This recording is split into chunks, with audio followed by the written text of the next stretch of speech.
Okay, we're sitting here on Apache, and I've heard a comment the members say, what's the waviness? And let me explain that. If you look down in here, you kind of see this waviness. And interesting fact, there's 235,000 roughly seedlings in every pound of ryegrass. And we seeded at about 600 pounds to 800 pounds. And what happened is the seed was laying on the ground, and then the rains came and pushed the seed together. You know, kind of like if you're cleaning off your patio to get the leaves off and all, and you push all that trash. Well, that's exactly what happened. So in these little wavy areas, there's double or triple the amount of seedlings compared to an open area. And what's going to happen is, you can see it already, we're mowing it off. So it's going to take another couple weeks, and then you'll kind of mow it off, and it'll even itself out.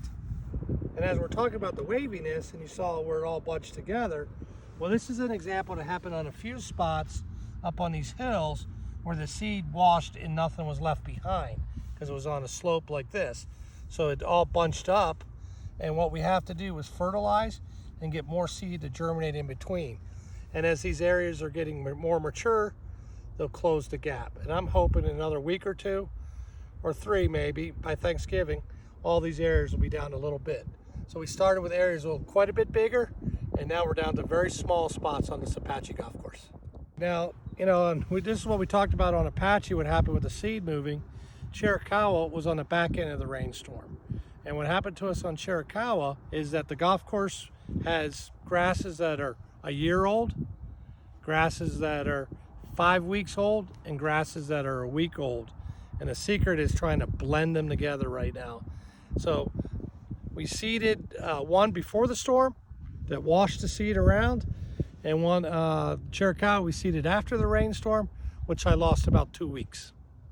What happened is, in front of the greens on 6 here, 9, and 10, that we couldn't get where the project of the bentgrass, the new bentgrass is at, compared to where the old ryegrass was at, this gap in between, we had to put sod down. But lo and behold, what happened to the sod was the fires of California.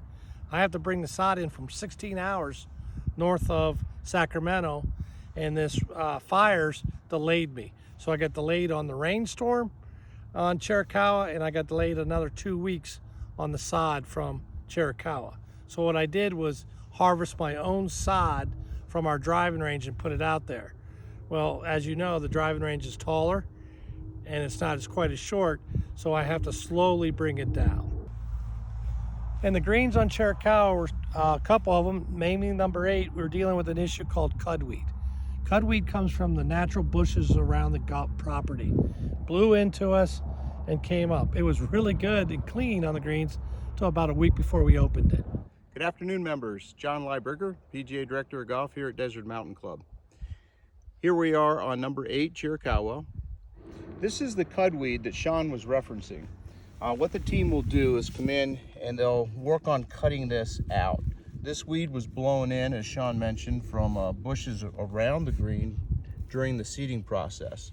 So the team will come in, cut this out, and clean up the greens, and it will all disappear. Why not spray? The turf's just a little too young right now to take any spraying, so the best practice will be to come in and cut it out. Okay, here we are on number 9, Chiricahua. This is the sod that Shawn was referencing when he said he had to harvest it from the range because we couldn't get the sod from California due to the wildfires. So this sod is a little bit higher than what we would like. As it knits in the next couple of weeks, he'll continually lower the mowing height, and he'll get that down to the fairway height that we're used to.